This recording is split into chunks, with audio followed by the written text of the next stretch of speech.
Shalom, selamat pagi Jemaat Gemindo Nazaret dan sahabat Embun Pagi yang dikasihi Tuhan.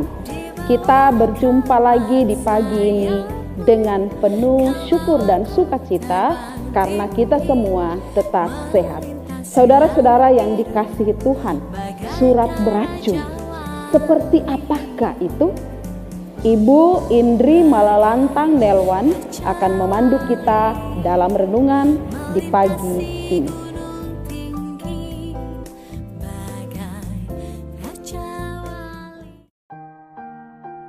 Mari kita meminta tuntunan Roh Kudus untuk menerima firman. Selamat pagi Bapa, terima kasih untuk berkat nafas kehidupan yang kami rasakan di pagi yang indah ini. Saat ini kami meminta Roh Kudus-Mu hadir di hati kami, dikala kami merenungkan firman-Mu, yang akan menjadi pedoman hidup kami. Dalam nama Yesus kami berdoa dan mengucap syukur. Amin. Shalom, selamat pagi Bapak Ibu, Saudara-saudara yang terkasih di dalam Tuhan kita Yesus Kristus.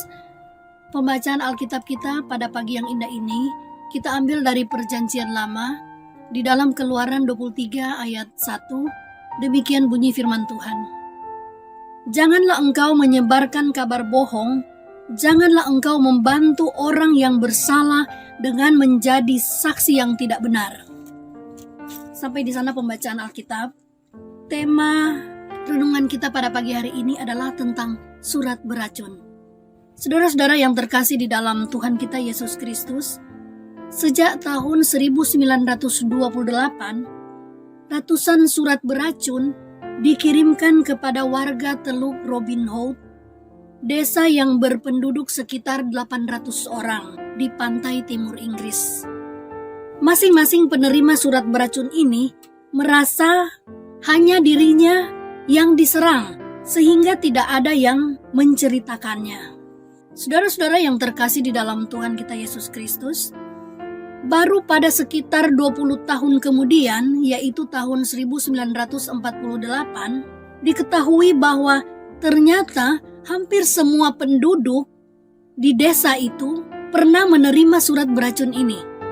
Isi surat itu begitu kasar, bengis, penuh tuduhan dan tanpa bukti. Ada yang dituding melakukan kejahatan, melacur, membunuh bayi, dan melakukan incest. Saudara-saudara yang terkasih di dalam Tuhan kita Yesus Kristus, firman Tuhan dalam bacaan kita saat ini jelas-jelas melarang kita untuk menyebarkan kabar bohong atau hoax, atau kita meneruskan gosip-gosip dan memberikan kesaksian palsu. Kebohongan jelas berbanding terbalik dengan karakter firman Tuhan. Lebih jauh lagi, kebohongan itu sangat merusak hubungan dan merobek jalinan kepercayaan dalam keluarga dan masyarakat. Saudara-saudara yang terkasih di dalam Tuhan kita Yesus, mungkin bukan kita yang memantik dusta atau hoax, tapi kita turut memikul tanggung jawab atas kerusakan yang terjadi apabila kita menyebarkan gosip-gosip atau berita-berita yang bohong, yang kita tidak tahu apakah berita-berita tersebut itu benar atau tidak.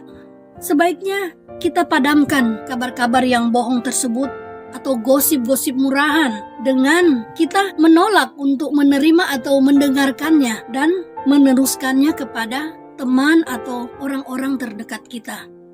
Kalau kita tidak dapat mengucapkan hal-hal yang baik, sebaiknya kita tutup mulut aja atau kita tidak meneruskan, kita diam saja. Kalau kita dengar ya gosip, oh ini yang udah dengar belum? Si ini katanya begini, dengar dari mana? Oh, kita juga sudah dengar dari orang lain, bla bla bla. Dari situ kita meneruskan kepada teman kita, sahabat kita. Padahal kita sebenarnya cuma dengar dari teman kita dan dia dengar dari orang lain. Jadi benar-benar berita hoax ini atau kebohongan ini sebenarnya kita tidak boleh meneruskan kepada orang lain. Sebaiknya kita mendengarkan atau kita tolak. Mendingan kalau mau gosip orang lain, minta maaf, saya tidak mau mendengarkannya. Mendingan kita bicara lain saja. Bapak, Ibu, Saudara-saudara sekalian, biarlah firman kita pada pagi yang indah ini mengajarkan kita sebagai umat Tuhan selalu lebih mendekatkan diri kepada Tuhan, itu yang lebih aman. Terima kasih, Tuhan Yesus memberkati kita semua. Amin.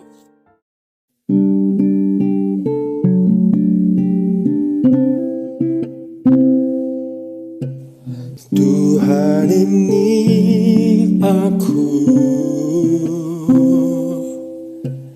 pakailah hidupku, ajarku mengikuti jejakmu dalam setiap jalanku.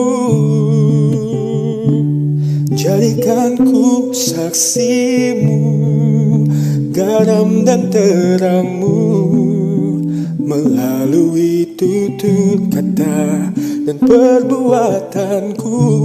Segenap hidupku harumkan namamu, memancarkan kasihmu di setiap langkah.